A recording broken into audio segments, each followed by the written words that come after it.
President Ramaphosa is expected to deliver the Freedom Day message in Botshabelo, the Free State, tomorrow. It comes on the back of threats by locals that they would use the visit to raise their concerns about the lack of government support and service delivery. Let's take you now to senior reporter Ziyanda Ngobo from the Free State. Ziyanda, ahead of a big event like we expect coming up tomorrow, it's not unusual to see different members of the state security agencies, whether it's the police or any other sectors of the security forces, coming to make sure that the place will indeed be safe for the president to come and deliver an address. What's the sense that you're getting today?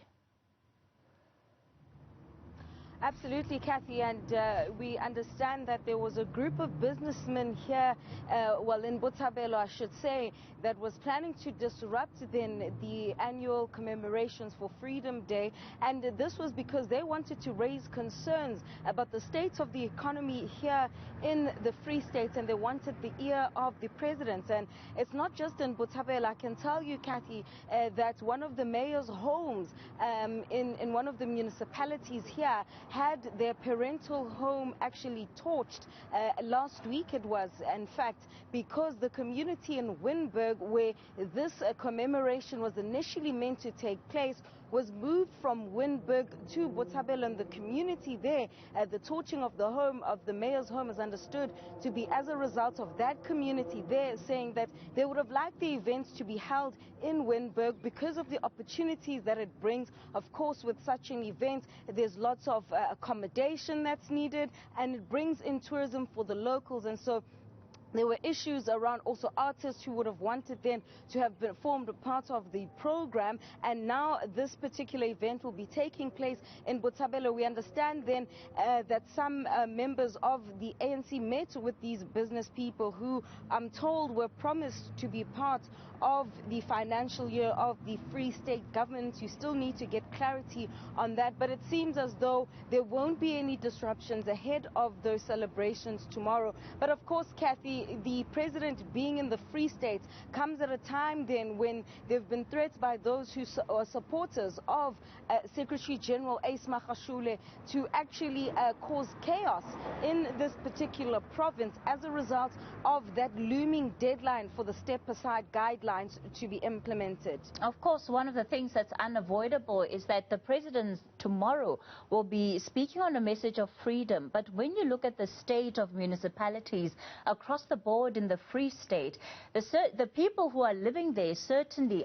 have very limited access to freedom, and in fact the collapse of the administrative functionings of those municipalities leaves a lot to be desired. So one thinks about what is it that the president can say to the people more generally that can deliver a message of hope when the track record says that not much is being done to actually alleviate the lived experiences of the people of that province.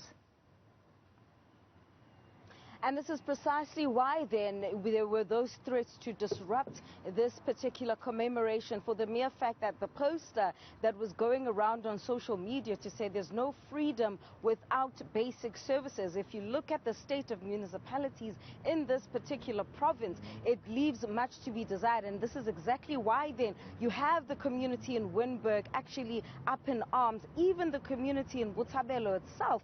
saying that the presence of foreign nationals is an indication of how much the economy in this province has collapsed. Some are attributing this to former Premier Ace Magashule, but in general, as you've mentioned, the administrative functions of the Free State have in essence collapsed, and so it'll be very interesting then to hear the message of the president. We do understand, however, that President Ramaphosa will be meeting with some of the structures in this particular province, that of the ANC, but also in government, to actually also get an assessment of the state of this particular province. And so it's against that backdrop that one hopes then that the message that the president will give will also take into consideration the mood and the atmosphere in this particular province, which for some is one of despondency at this stage, really, when you look at the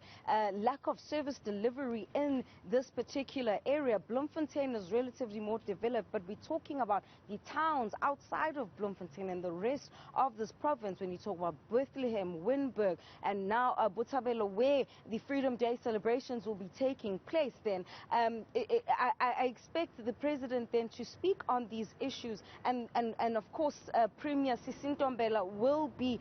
with the president tomorrow, and so she'll be also able to clarify then the work of government, especially ahead of those crucial local government elections, which we now know will be taking place on the 27th of October.